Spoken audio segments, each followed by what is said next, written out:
Hello, elementary school students across America and on United States military bases around the world. This is Michael T. Mondak Reads. I am the eponymous Michael T. Mondak.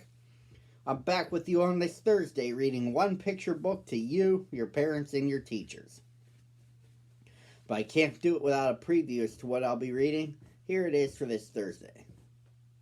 I'm sure you've had to share many things with your siblings, if you have any, or your numerous friends.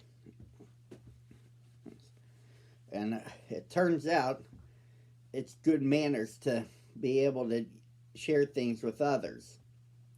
And it's not pleasant at all to fight over them. So, it happens that Big Bird ended up receiving something special from his granny bird and wonders what it could mean. And the end result turned out to be a sandcastle with help from many other people. It's part of a storyline written by Dina Anastasio and illustrated by Tom Lee titled Big Bird Can Share. Let's get started. One day, Big Bird woke up very early. He rubbed his eyes, stretched, and looked out of his nest. There on his mailbox was a brand new pail and shovel. Big Bird looked at the tag tied on the handle. It said, "Dear Big Bird, I think you'll know what to do with this. Love, Granny Bird." Gee, I wonder what Granny Bird means, he thought. Big Bird walked down Sesame Street, hugging his new pail and shovel to his feathers. "Hey, Turkey," called Oscar the Grouch from his can. "What are you going to do with that pail and shovel?" "Oh, hi, Oscar," said Big Bird. "Well, Slimy and I could use them to dig for worms," Oscar said. "How about it?" But Big Bird didn't want to share his new pail and shovel with Oscar and Slimy. "Gee, Oscar, not now. Sorry." And Big Bird walked away fast. Big Bird almost bumped into Ernie and Bert. "Hello, Big Bird," said Bert. "Look at all the bottle caps we found from my collection." "Those sure are nice bottle caps," said Big Bird. "And that sure is a nice pail and shovel," said Ernie. "Could we borrow your pail and carry the rest of the bottle caps?" Big Bird hesitated. He didn't want to share his new pail and shovel with Ernie and Bert. "Never mind," said Bert. "I'll bet you're going to make a sandcastle in the sandbox. We'll come to see it later." Big Bird walked through the park to the playground sandbox. How do you make a sandcastle, he wondered. Big Bird sat down on the sandbox. He scooped sand into his pail with the shovel and then poured out the sand into 3 piles. I wonder if this is what Granny Bird meant, he thought. "Hello, Big Bird," said Grover. "I could not help but notice that you are trying to build a cute and wonderful sandcastle." Grover sat down in the sandbox.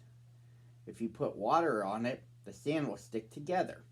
Let me take your adorable little pail and fill it with water from the fountain." "Well," said Big Bird. Betty Lou stepped into the sandbox. "Would you like to share my watering can, Big Bird?" she asked. "Well, you can use it to sprinkle the sand with water. Then we can use your pail to make towers." "Oh, thanks, Betty Lou," said Big Bird. "I guess you can share my pail." He took her watering can and handed her his pail. Big Bird sprinkled the sand with water, and Betty Lou showed him how to use his pail to make sand shapes. She packed wet sand into the pail and turned it upside down. Then she carefully lifted the pail out of the sand. "Oh, Betty Lou," said Big Bird. "That's great." "Oh, I am so excited," cried Grover. "Building in the sand is fun."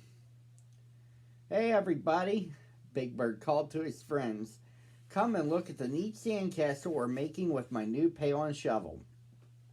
Cookie Monster and Prairie Dawn came over to help. This castle needs more delicious towers, cried Cookie Monster. This fort needs windows and doors, said Prairie Dawn. Let us make a tunnel between our castles, Grover said to Big Bird. Other friends came to help build the Sand City. This castle needs a moat, said Betty Lou, and she began to dig. And a bridge to go over it, said Hairy Monster. Ernie and Bert came over to see what everyone was doing. Look, it's a neat sand city, Ernie, said Bert. Right, Bert, said Ernie, but I think it needs some special decorations, don't you? Good idea, Ernie, he answered. How about some shiny Figgy Fizz bottle caps on the turrets?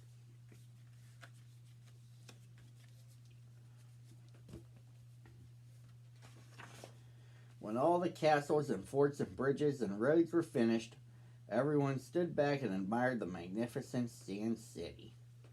Gee, everybody, cried Big Bird, our Sand City is so beautiful. Honk, honk, honk, honk the honkers. Thank you for sharing your pail and shovel with us, Big Bird, said Hairy Monster and the others. Big Bird smiled. This is what Granny Bird meant. And that, boys and girls, concludes the story. I'll be back with you Friday at the same time on the same channel. I'll see you tomorrow.